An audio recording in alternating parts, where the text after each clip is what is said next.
Destiny Talk Live along with my co-host, Dr. Michael Shiroya. Join us in good conversation with call to action engagement. Please share your thoughts, your ideas, and your opinions. There are no right or wrong answers or responses. Why? Because we are a judgment-free zone. Here at Destiny Talk Live, we respect, appreciate, and value everyone's opinion. Please join in the conversation now. Hey, good morning, everybody. Well, afternoon. I'm already still in morning, huh? Right, it's afternoon now. It is afternoon. Welcome to Destiny Talk Live. I want to talk to you guys about our show today. It is The Road to Redemption After Sexual Abuse. So I want to put this disclaimer out there now. Today it's going to be a very heavy topic. Mm-hmm. The guests that are going to be on the show, Audrey Chomper and Heath Phillips, as well as Jessica Frazier, they're going to be sharing some intimate details in their life of what they encountered through sexual abuse.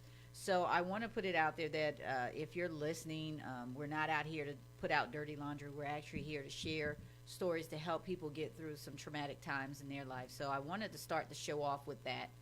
We usually do our lighthearted shenanigans, but today I think it's because of the tone of the show, we need to be a little bit more to prepare you for what we're going to hear today. So you're going to hear stories about being sexually abused in the U.S. military, all the way down to being abused from home and in the church. And those are some very touchy subjects. Right. Don't you agree? Right, absolutely.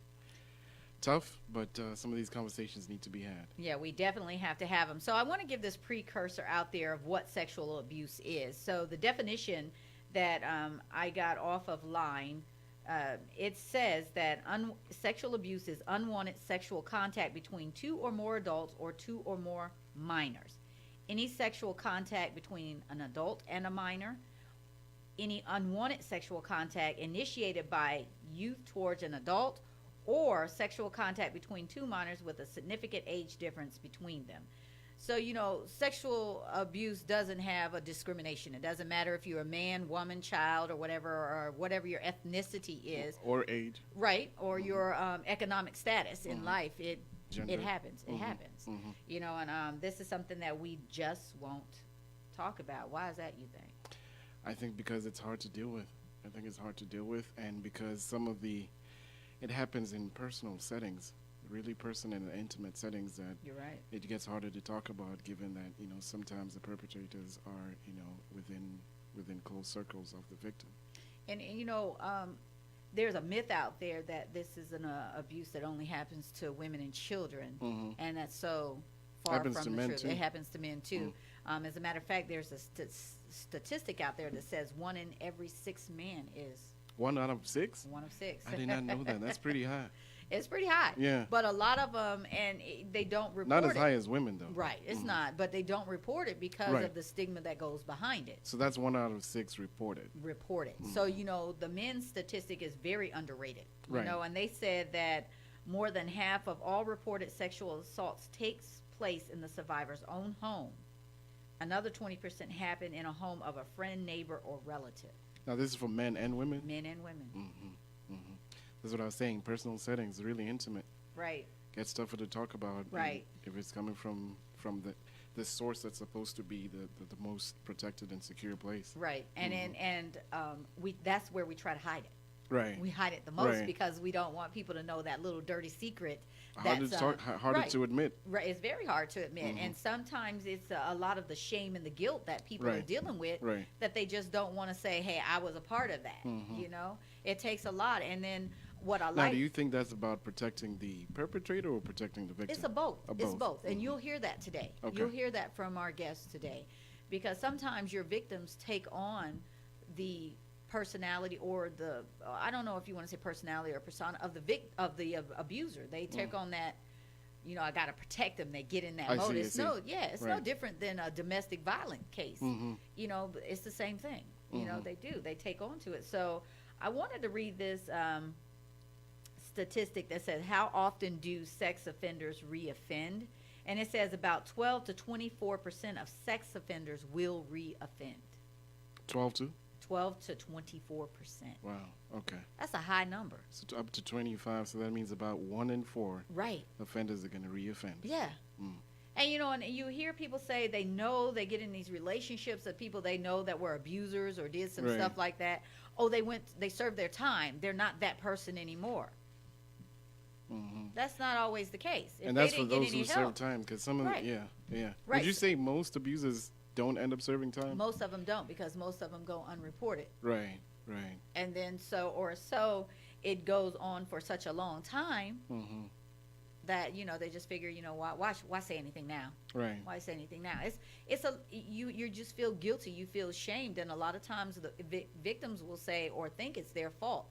I know for me, the trigger word was pretty. I could not stand the word pretty. Every time I heard that word, I got angry about it. And it took me a long time to realize that wasn't a bad word. Right. But that, because of what the abuser used, and that was his justification for what he did, was, you're the pretty one, you're the prettiest one. That is why pretty was such a bad thing for me. I didn't even like my daughters to be called That's pretty. deep. A word You that know? typically would be a compliment became a trigger for anger. It became a trigger for anger. It put on this defense mode for me that Right. it was like, and I didn't go into, because most people do different things. For me, it wasn't drugs, it wasn't alcohol, it wasn't any of those other things that normally you see people will go into, or into the promiscuous lifestyle. To deal with it. I went into attack mode.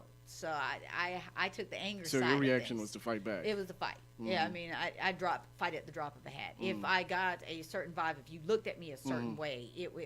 You projected the anger. I projected, to that. right. So That's understandable. Yeah, so in an instance, in a sense, I became like a bully. Well, how long did it take for you to identify Oh, that that's my where it was? goodness. It took a Probably while. about 45 years old when I turned 45 is when I really started deep diving into why do I keep repeating some cycles that I was repeating, as far as I call it bad behavior, is anger. And then it didn't make for great relationships. That's why I weren't in a lot of them, and I didn't date, because I still had issues I had to deal with and come to grips with on my own. So what would you say was the trigger for you to start coming to that realization, though? You get tired of being tired. You get sick and tired of being tired. It was just And time, huh? It was just Time time. did it. For me, it was like I sat back, and I tell people I do this exercise. I did the mirror and Looked at yourself in the mirror. looked at myself in the mirror, and I started talking. So that's when it came. Took to courage, though. Yeah, so when we come back, we're going to be talking to Heath, and we're going to talk to Audrey. And I just wanted to say again, the subject today is the road to redemption after sexual abuse. And I want you to know that it's going to be some heavy content. So you guys stay tuned, and we'll be back with Destiny Talk Live. Hey everybody, tune in to Destiny Talk Live every Thursday from 12 noon to 2 p.m. Eastern Standard Time on Atlanta NX on IBNXradio.com.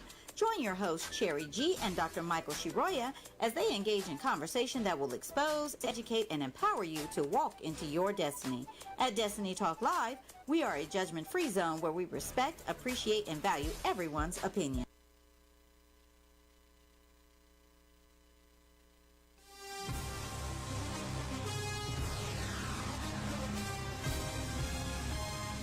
Attention sports fans, tailgate season is here, but you can't keep doing what's been done. It's time for a change. A change? Yes, a change. This year, take your tailgate game to the next level with mobile tailgate parties. That's right, mobile tailgate parties. Throwing all-inclusive tailgate parties since 2011. What? All-inclusive? Yes, all-inclusive. Rent the ultimate tailgate party trailer for the day or the weekend. We'll even travel out of town to do your party. Throwing the best party couldn't get any easier. Our fleet of trailers range in size and price from economy to deluxe. Each trailer comes equipped with a large screen TV, coolers, audio connections for music and amplified sound, satellites to broadcast your game, a grill, and the ladies' favorite part, a private bathroom. No more porta potties for your guests. Score! Or upgrade your experience. The deluxe tailgate experience could include event consultant, a grill master, Rainette grilling, multiple TVs, tents, chairs, a DJ, host, and more. The big game is coming, so get your free quote today at 678-516-1312. That's 678-516-1312. Or visit us on the web at www.mobiletailgateparties.net. That's www.mobiletailgateparties.net. Be the envy of the lot this season with Mobile Tailgate Parties. My name is Mason Wright of Mason Superdogs, and I was on Destiny Talk Live and IBNXradio.com on Atlanta NX Radio. Hey, everybody, welcome back to Destiny Talk Live. Audrey and Philip, Heath, do I have you on the line? Yes, Yes, ma'am. How are you guys doing today? doing great. Wonderful. Okay, so first of all, I want to say thank you very much for both of you coming in on the show today. It takes a lot of courage to do what both of you are doing today. I prepped the show to let them know, that these stories aren't easy to tell, that we all have to go through certain type of level of self-awareness for us to be able to share and describe the things that are happening to us in our life. Mm-hmm. So how I want to start this is, Audrey, just give everybody your name and a little bit about yourself, and then Heath, I'll come to you for the same thing. Hi everybody. My name is Audrey, and I'm a little bit nervous, you guys. So just kind of, bear with me. But I am a survivor of molestation from the age of 13, and I didn't have the courage to stop my abuser from touching me until I was 32 years old. That's that's hard. That's hard. From 13 to 32, that's a long time. Mm-hmm. That's a long time. Yeah. 19 years. That's a long time. But so I'm super excited that you're here, because there's many women and men out there that are going through this and don't know how to come through it. And I think what you're going to share, I know what you're going to share with us today is going to help change someone's life. So thank you so much. Thank you so much for that. You're welcome. So Heath, I found you on LinkedIn, and I was part of a conversation because you had just shared your story, and I forget what the major news media outlet was. But I was so disappointed in the comments that you received. Can you tell everybody who you are and just give a little bit about your background? My name is Heath Phillip. I'm a military rape survivor. I joined the Navy at 17 and spent 10 months of dealing with 6 men raping me, assaulting me, sodomizing me, and the military did nothing to protect me or help me.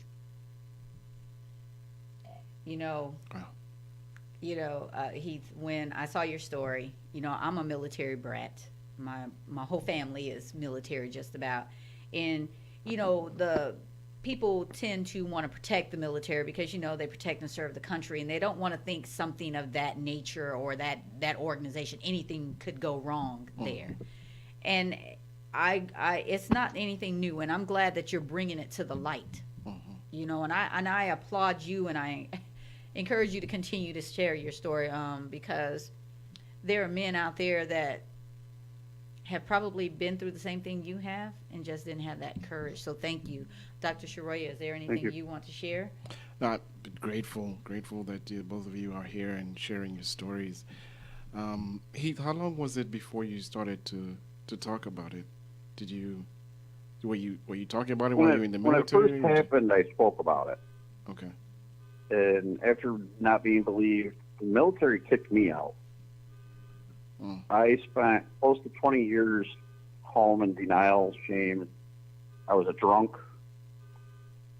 And it took me from 1989 to 2009 to actually come to grips with it and say enough was enough, and just started shouting at the top of my lungs about it because it just hurt me so much having it.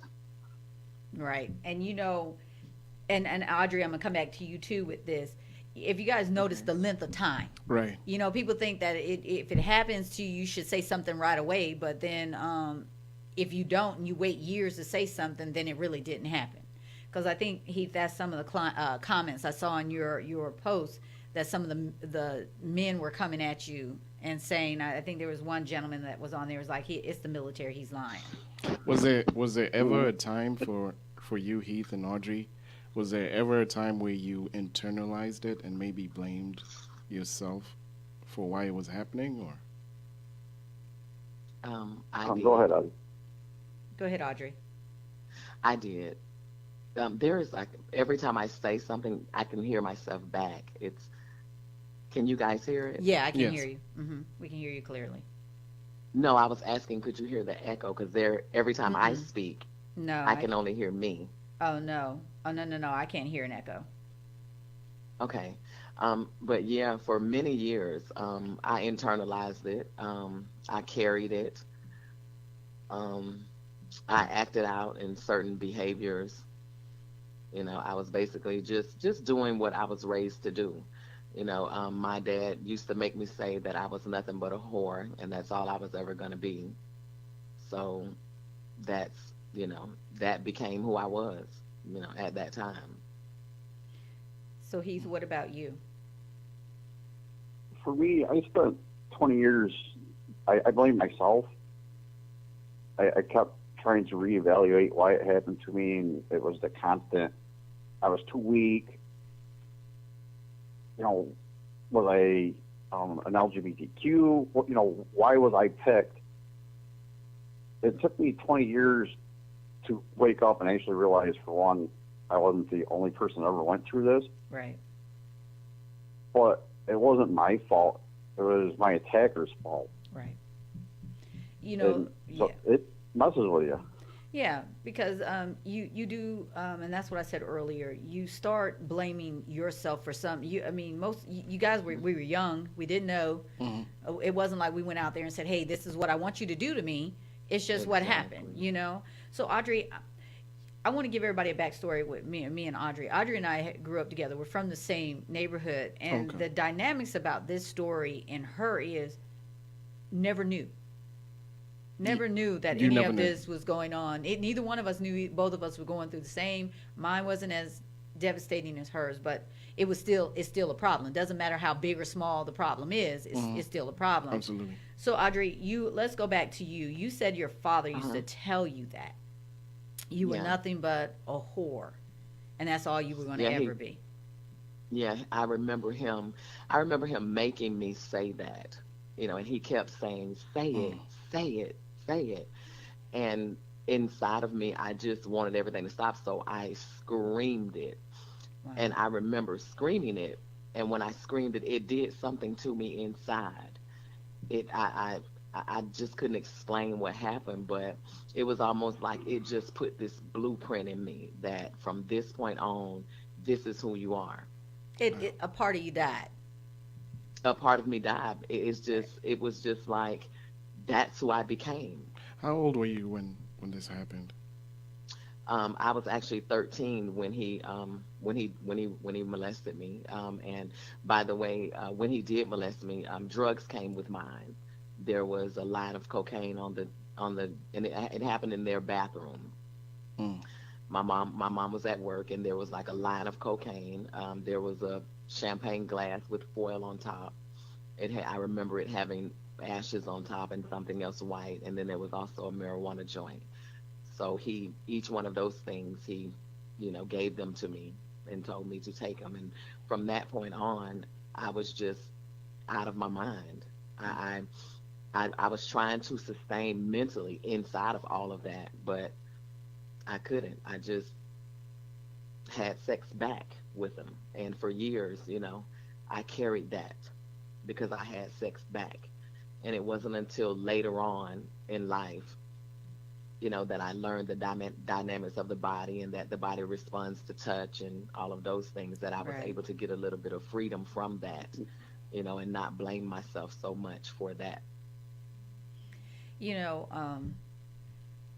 It's very hard to hear that but the ugly truth behind all of this is that that's the way it is. I mean, it wasn't so much the drugs for me.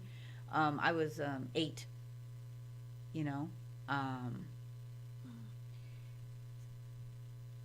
and it was just other things. Mm. So Heath, let me ask you this, because you being a young man and this happening to you at that time, you were what, 17? Yes, ma'am. I can't even begin to imagine. At 17, you go to what you think is going to be the best part of your life, the military, and that happens to you. Can you walk us through what is comfortable for you? What happened? What started the whole process? The starter for me, I showed up at my ship on a weekend. I wasn't supposed to be there yet. So I'm also a military brat. So I kind of grew up in the atmosphere that the military is your family. Mm-hmm. So I went out with a group of supposed to be going to be now fellow shipmates. Went down to New York City because I was stationed in Earl, New Jersey, which is a weapons depot base. We went down to New York City. My first night with them, I passed out after drinking 2 drinks. Waking up to a guy ejaculating in my face, somebody grabbing at my genitals. Getting to the bathroom, I just kept washing myself. It's hard to explain the feeling, the emotions that go through you. It's just such a raw, intense Moment. horror. Mm-hmm. And I just felt dirty. I mean, it's one of the things I just felt so dirty, and I was washing myself.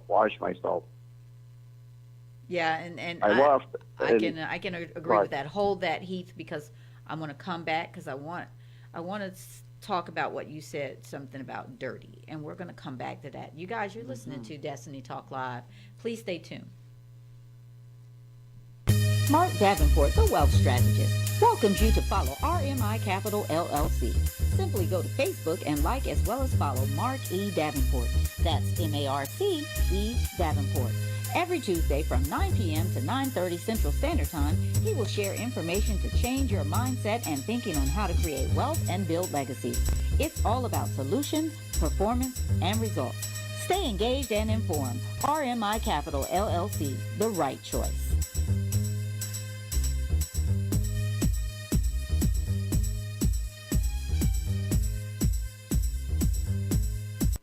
Are you a leader or influencer who is ready to progress over your pain? Lisa Sunshine is a global life coach and marketplace minister who is ready to connect with you.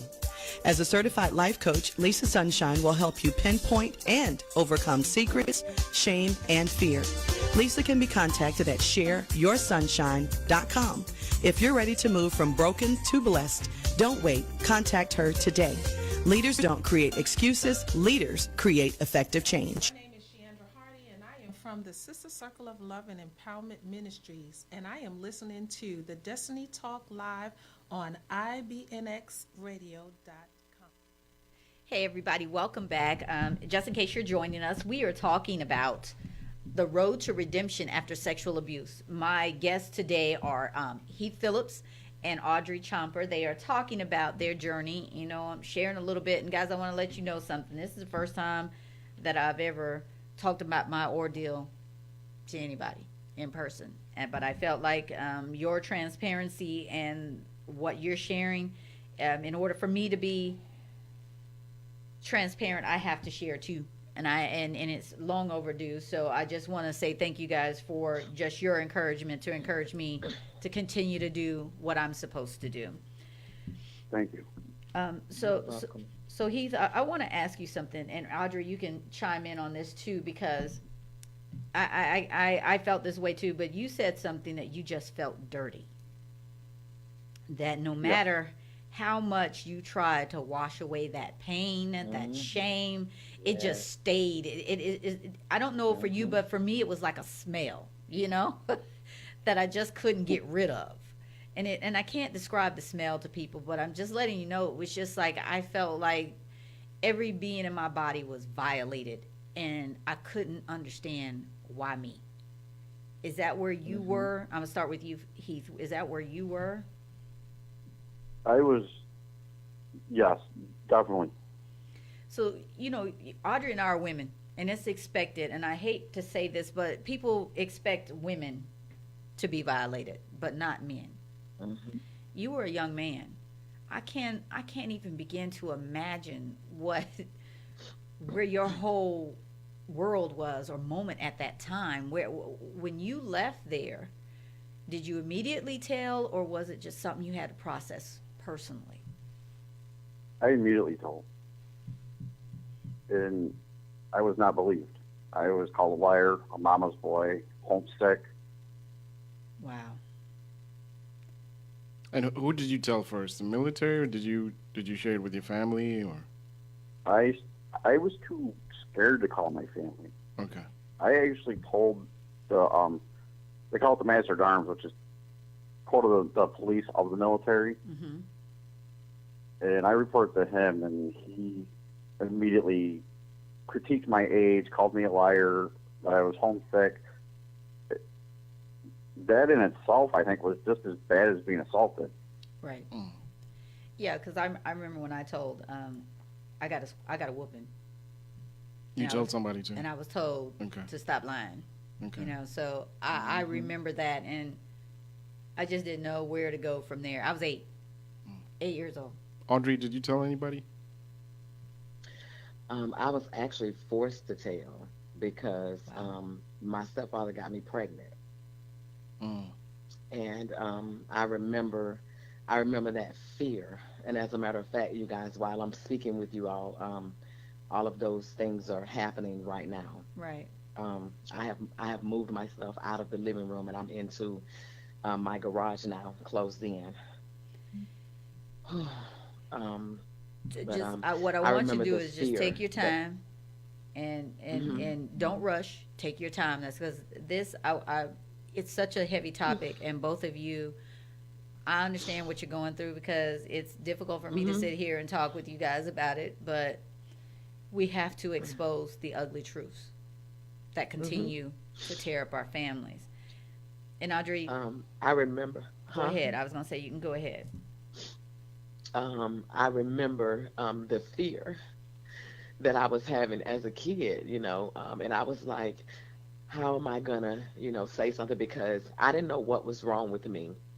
My mom had made dinner, and immediately after I threw up. And so one day I was at the grocery store with my mom, and so we were walking in the store and stuff, and let me go back, because my dad, he knew that I was pregnant. He had took me to an abortion clinic, and he wasn't going to pay for me to be put to sleep. So I remember, at 13, maybe 13, 14, in there speaking with the doctor. My dad actually was speaking with the doctor, and I'm just listening. And I remember the doctor saying to my dad that I couldn't move during the procedure because I could die. So as a kid, that was my fear. I was like, oh my God, I could die. So when they took me back there in the room, I remember, and I see it, y'all, like while I'm speaking, but there was like a table on the side. And I remember laying up on the table with my panties down and my feet in the stirrups and stuff, and looking at this man down at the end of the table. But I just kept focusing on all of the tools. They was big, it was needles, and it was all different types of stuff. So I was nervous. So he said to me, he was like, just don't move. And so I wasn't used to anybody, touching me down there besides my dad. And so when he touched me, I jumped. And he said, listen, you're going to not have to move. And so he touched me again, and I jumped again. After the third time of jumping, he stopped it. And he told my dad, he went out and he told my dad that he couldn't do it because something could happen to me. So I was so glad, but I didn't know the extent that there was a kid in me and that it would be so much more after that or to come with that. So I remember riding home in the car with my dad, and I had there was like this innocence of me, like a little girl. And I remember looking at my dad while he was driving, and he looked at me and he said, my baby is pregnant. And so from that point, I was carrying all of that. So I knew that something else was going to happen, you know. And so from that point, he told my mom, he had lied to my mom and told her that I had gotten pregnant outside of the house, you know, but of course I was never allowed to go anywhere. I couldn't really have friends. If I did have friends, he would solicit them for sex. He would make me solicit them. So I lost my friends. I didn't have any friends. And I knew that I had to tell my mom. And so me and my mom were at the grocery store one day, and I was walking with her, and I said, Mom, I got something to tell you. And she said, what? And I said, I'm pregnant. And my mom fell to her knees in the store. And once she got up, I mean, she left everything, the basket, all that. She just grabbed my hand. I remember her snatching me. She snatched me, and we went into the car. And in my mind, I'm like, okay, my mama gonna get him now. She gonna get him. He gonna get in trouble. So I remember her driving, and I remember the car going so fast. But once we got home, her and my dad went into the room. And while I'm out there in the front room, I'm like, okay, he gonna get in trouble now. And when my mom came out, she said, why you lying on your daddy? And from that point, I was just like, okay, this is just me in this now, by myself. Because she believes him and not me. Wow. Yeah. But, you know, what we're going to do is, Heath, are you still there? Yes, ma'am. Okay, so we're going to come back with you, but you guys got to have to forgive me. We got to take a break for a second. So, Audrey, hang in there. We'll be there. And again, thank you for sharing. Guys, you're listening to Destiny Talk Live. Hey everybody, this is your girl Cherry G with Destiny Talk Live. Please join me and my co-host Dr. Michael Shiroya as we address the issues and concerns that are too taboo to talk about. Join us every Thursday from 12 noon to 2 p.m. Eastern Standard Time on Atlanta NX on IBNXradio.com. At Destiny Talk Live, we are a judgment-free zone because we respect, appreciate, and value everyone's opinion.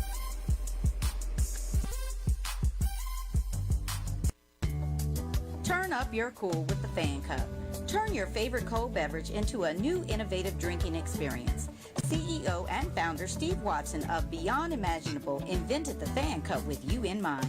It's a simple yet ingenious design product that serves multiple functions while cooling you off while drinking or relaxing with your favorite beverage next to you. It's simply beyond imaginable.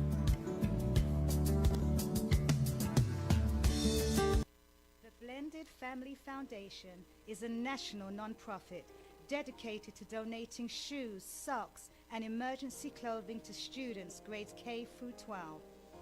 BFF was started in honor of a young man named Kalen who was tragically taken from his family at the age of 17 due to a car accident. His memory lives on through the foundation. We are seeking corporate and community partnerships to fund and support for other families in crisis.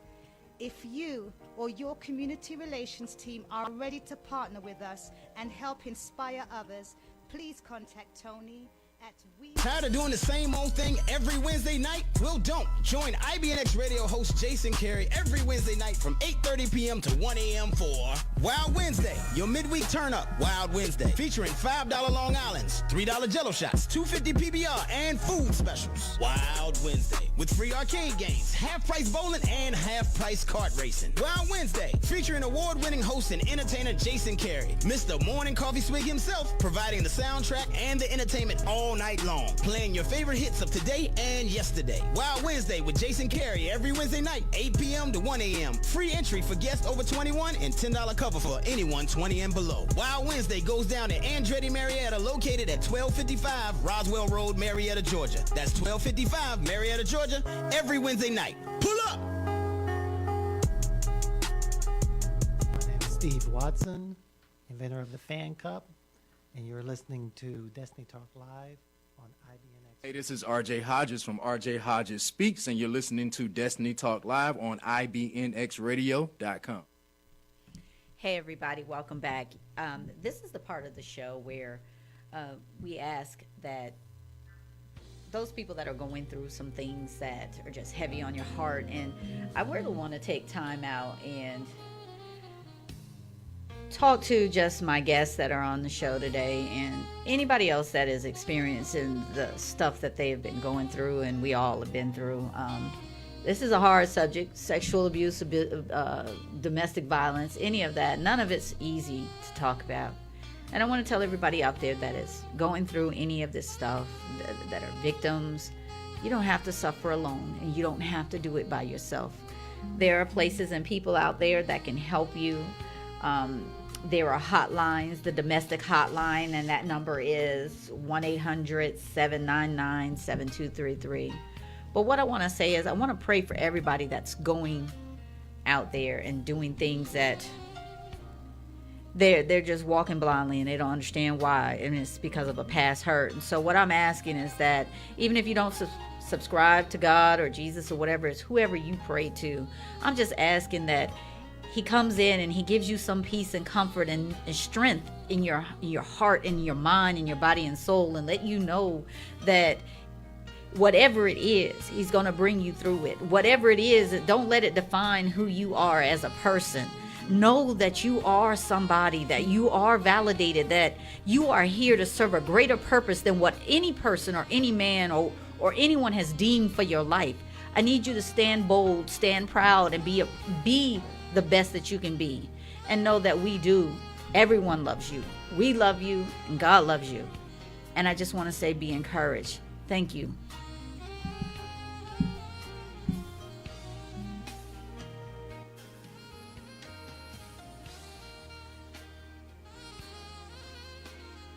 You're listening to IBNX. IBNXradio.com. The station with the best music. Best music. I love the music. Best music.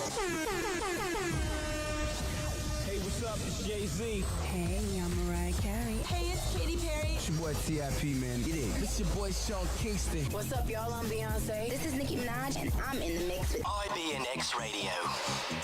Are you an entrepreneur, high-profile influencer, or creative that wants to level up in your business? If you are ready to elevate mentally, stand out visually, and dominate digitally, the Brand Doctor has the remedy. As a highly sought-after mindset coach and brand strategist, she helps clients globally to hit the ground running. Contact www.moebrandstudio.com or email getbranded@moebrandstudio.com.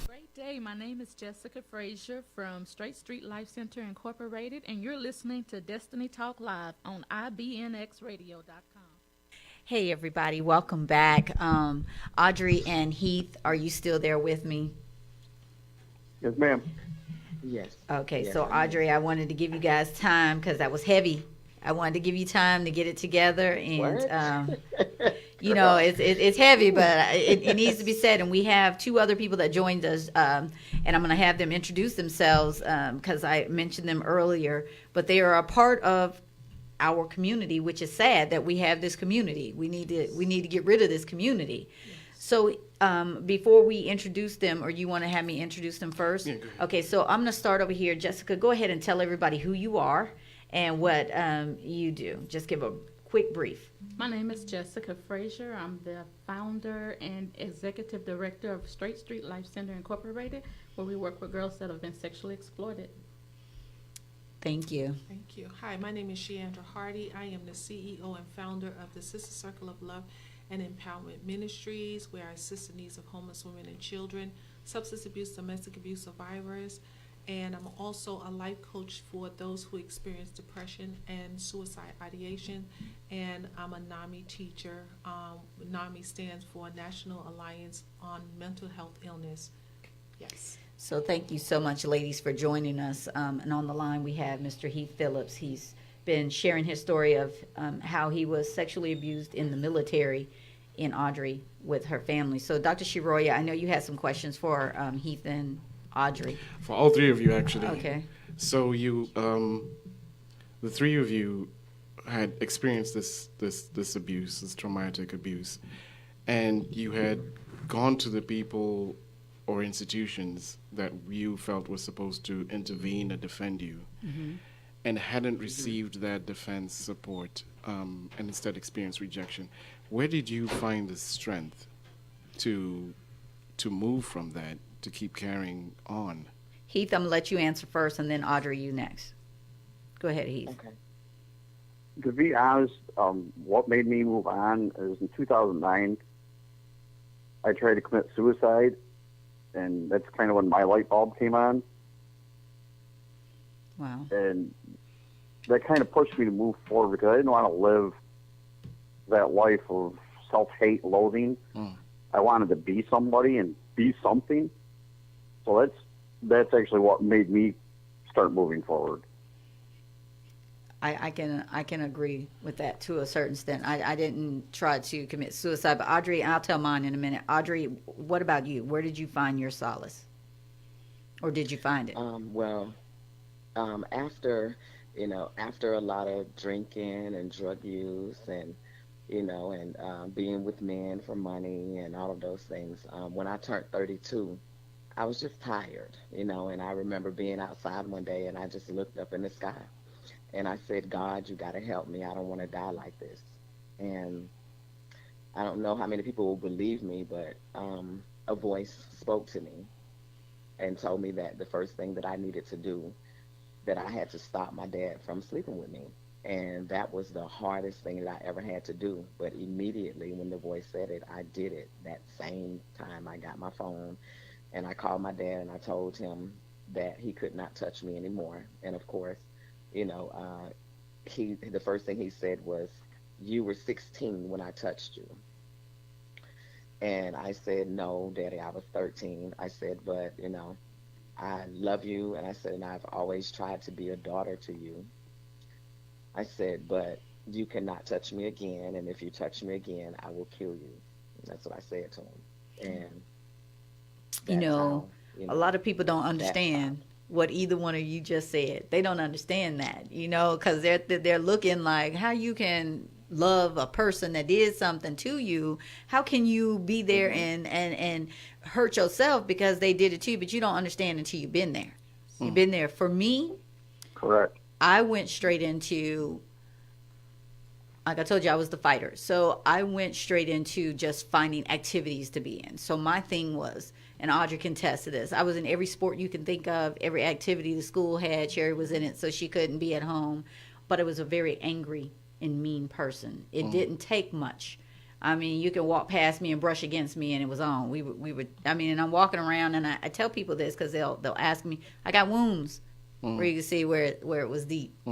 That I was one of those that I had to see blood for me to back down. So so that's why I tell people we all take different things. I didn't do drugs. I didn't go into trying to hurt myself. But what I did was I became that bully.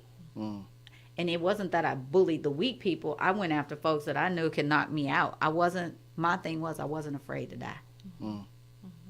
So build from that reaction, because Audrey, like you were saying, the phone call you're saying you had to your dad, you said you loved him, and all three of you, I don't hear any hate in your voices towards your perpetrators.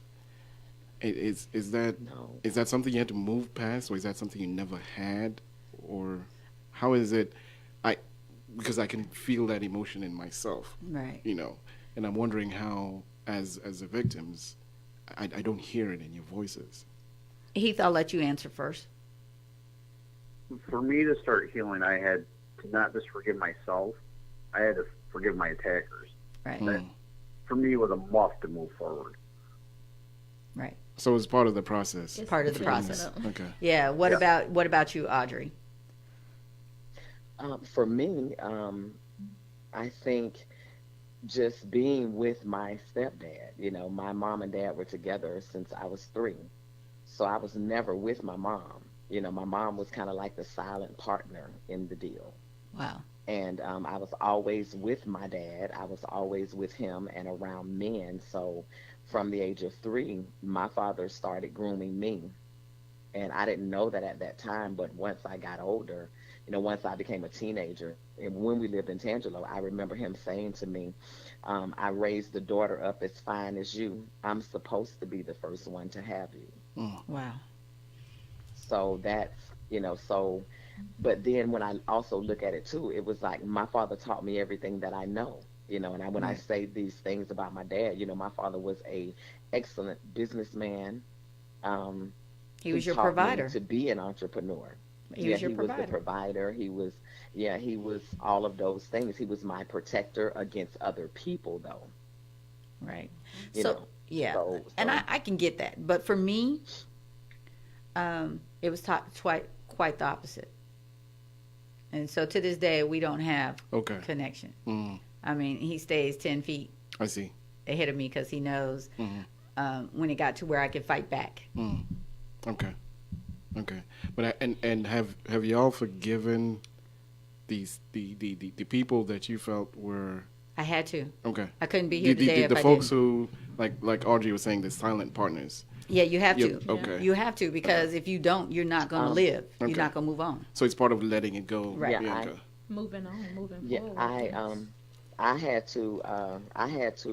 I think I had to forgive my mom. I had to forgive my mom because as a girl, I always wanted to know, because my dad would get up out of the bed with my mom at night and come into my bedroom and have sex with me and go back, and she would never come. So I had to, I had to really forgive my mom, and just wonder, how come you didn't come save me? Yeah, I'm going to get to Jessica. Jessica, I want to say thank you for coming, both of you actually for coming. You and I had a conversation, and you were here a few weeks ago. Yes. And you said you didn't even realize what was going on in your life until you thought about it from the church when you were young. Well, actually, you're talking about the exploitation at 15. Right. But the predisposition for my exploitation as a teenager was the fact that I had been molested from 5 to 9. Oh, my goodness. And so, and that's what I was telling you the last time, like, more than 95% of the girls that I work with that had been sexually exploited or prostituted were sexually molested first, before somebody even took advantage of them outside the home. They had been violated in the home. And so that's my story as well. So I didn't know that, and thank you for sharing. And because I was stuck on 15, and you have to give me a second to process that, because I feel you on that. So was it family or was it? Yes. See. And basically, by the time I was 12, I had been molested by at least 3 different people. And the fact that, it was actually my last day of school, my kindergarten year, which began like a series of psychological stuff that was happening that I didn't realize until I was a senior in high school. Because each year, the same time, every year, I would go into a deep depression and just really shut down completely. And I didn't realize this until my senior year in high school.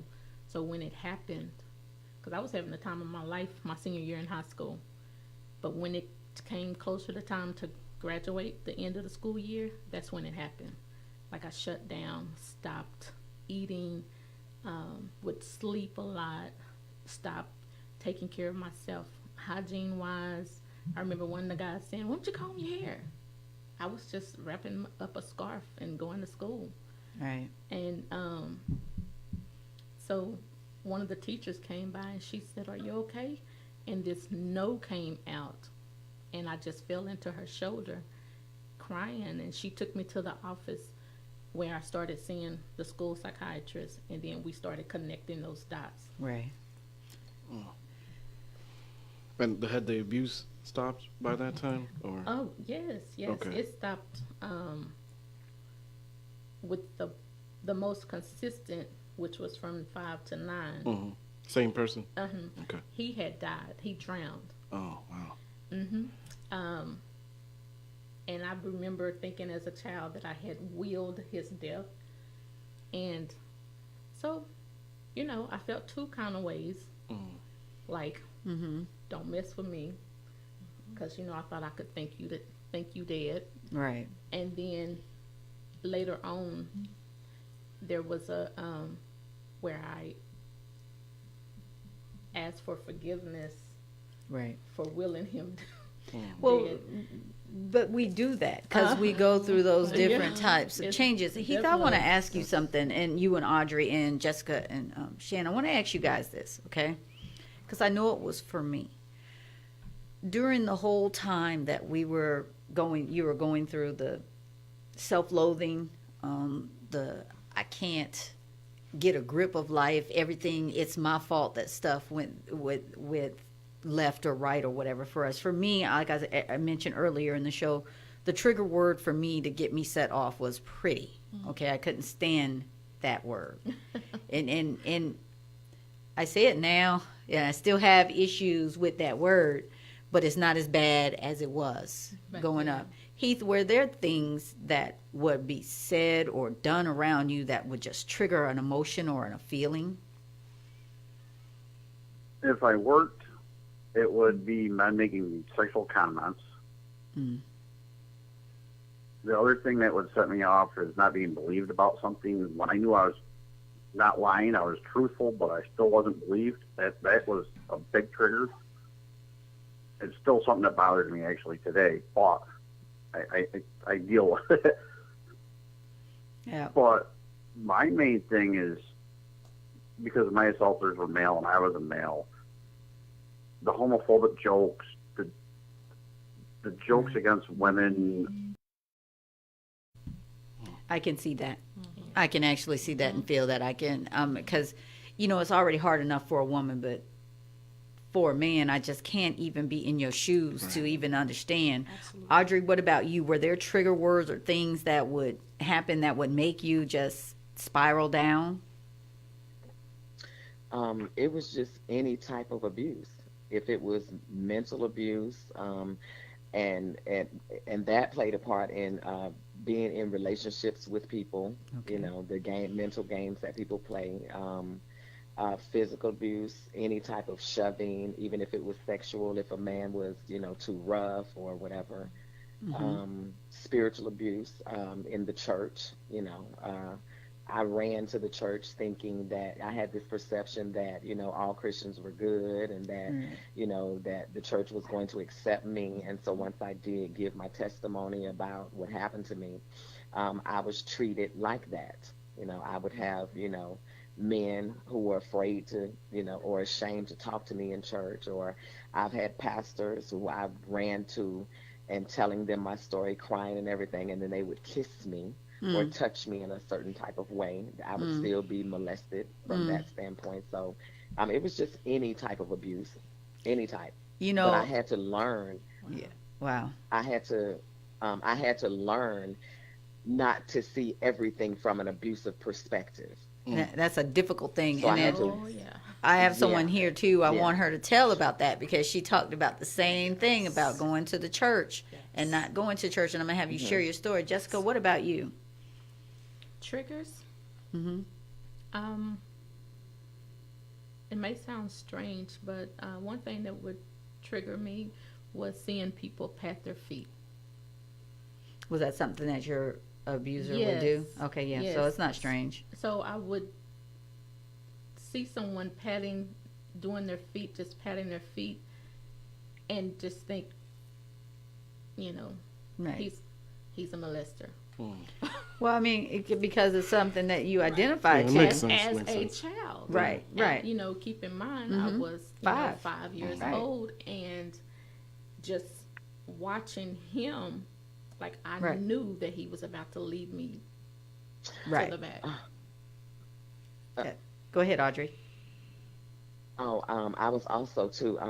A lot of the things that my dad used to do, like when I see a man, you know how men just like close their legs, you know what I mean, like rock their legs. That was a sign, that's a sign of a man, playing with his genitals without even having to touch it. Right. Yeah, my dad would do that. Wow. If someone pulled my breast or something, because my dad used to, while we were all in the house, my dad would grab and pinch my nipple.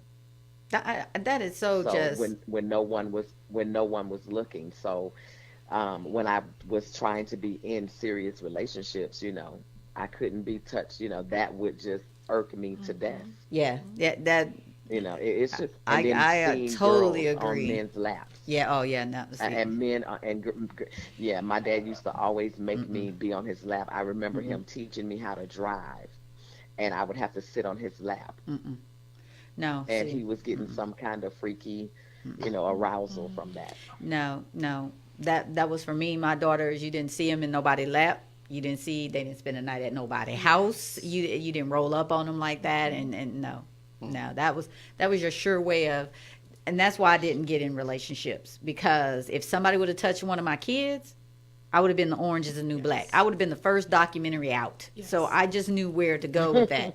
So I want you to tell your story for me, and we've got, I think, about a few minutes. So before our break. So give us just a quick of who you are, introduce yourself, and tell a little bit. My name is Shiroya Hardy, and I am a suicide survivor. Many attempts, but unsuccessful. I had these ideations ever since I was young. Didn't learn what it was, always depressed, always wanting to take my life.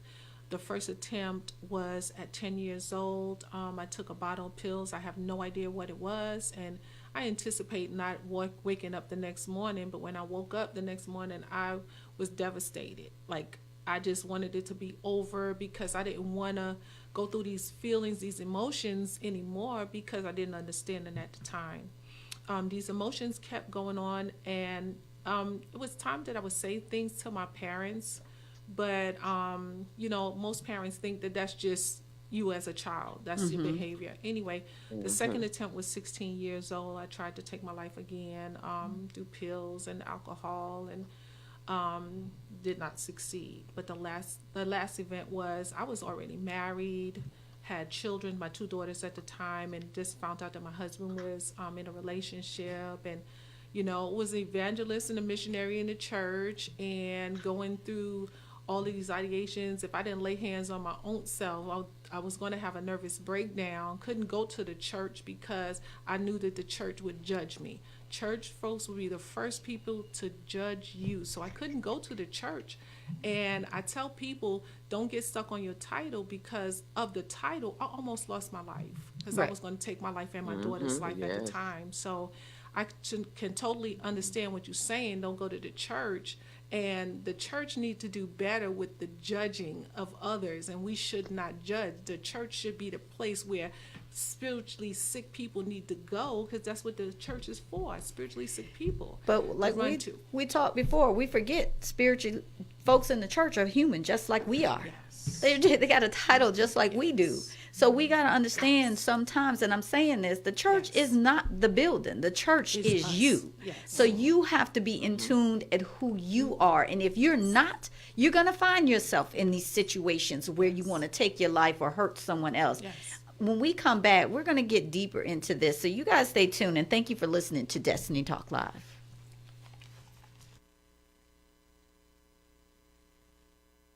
The Wealth Strategist welcomes you to follow RMI Capital LLC.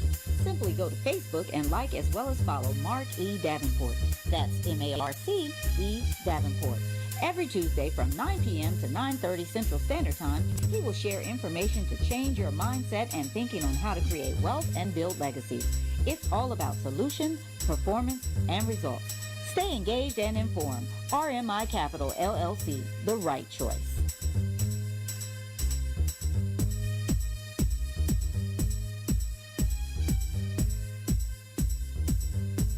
The Blended Family Foundation is a national nonprofit dedicated to donating shoes, socks, and emergency clothing to students grades K through 12.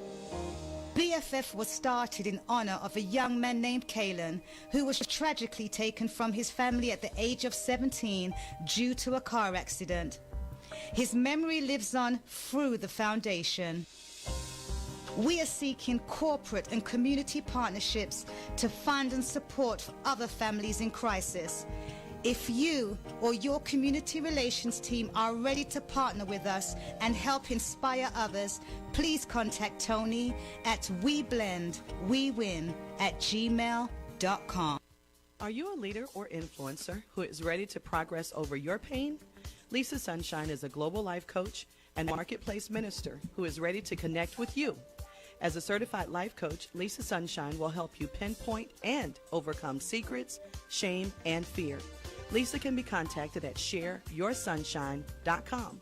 If you're ready to move from broken to blessed, don't wait. Contact her today. Leaders don't create excuses. Leaders create effective change. My name is Lisa James. I'm from Queendom, and you're listening to Destiny Talk Live on IBNXradio.com. My name is Steven, and I'm a white guy, and you're listening to Destiny Talk Live on IBNXradio.com. Welcome back, everybody. You know, I have to give a kudos to my engineer for that. We needed to break it up a little bit. Thank you so much. Stephen is a hot mess. But Dr. Shiroya, you had some questions you wanted to ask the panel, so I want you to go ahead and ask your question. Yeah, I just had a question for everyone. Again, you know, one of the common threads that I seem to be seeing from everyone is that you all had an ability to mask and hide your trauma from the rest of the world at that young age. It's almost like you knew you had to hide it as children from everybody else, outside of the people that you went to for protection and support and didn't get it. But then somehow you became really good at hiding it from the rest of the world. Like Cherry, you were saying you knew Audrey, but none of y'all could recognize the trauma in each other. No, when you're going through your own nonsense, you can't see nobody else's. Heath, what about you? How was that for you? I never could notice what anybody else was dealing with. Nowadays, now that I'm more coherent in my own issues, I can stunt it, but it's not nothing that you go out and say, hey, do you have these issues? Right. Right. Yeah, you just, I don't know how to explain it, but I know for me I was a part of a show. You know, you had to have a certain role because, you know, you're growing up back then. If you come from a family or a family that's known or a staple family, you have to be a certain way on the outside. And people hear me say it all the time. We were the cleavers on the outside, but baby, when you got back behind them doors, it was the WWF up in that joint, you know. You didn't know what was. We were in Beirut, honey. You know, you didn't know, you know. So I used to tell people, boy, you come out, you felt like you could just whoop up everybody because you just went through Armageddon. Yeah. So it's not. I don't want people to think I'm making light of the situation. I'm just trying to get you to understand the magnitude that this situation and this problem. It's here. It's not going nowhere until we expose it. Audrey, you said something, and I want to go back. You got pregnant. Your mom snatches you and tells you that you were lying. You were the wrong one, right? This was after. And then, so this was after. So you had a child with your father, correct? Yes, I did. So let's talk about that. Do you feel like talking about that? Sure. I'm an open book. Okay. Yes, ma'am. Let me ask you this. You have your child. How did you tell your son who his dad was?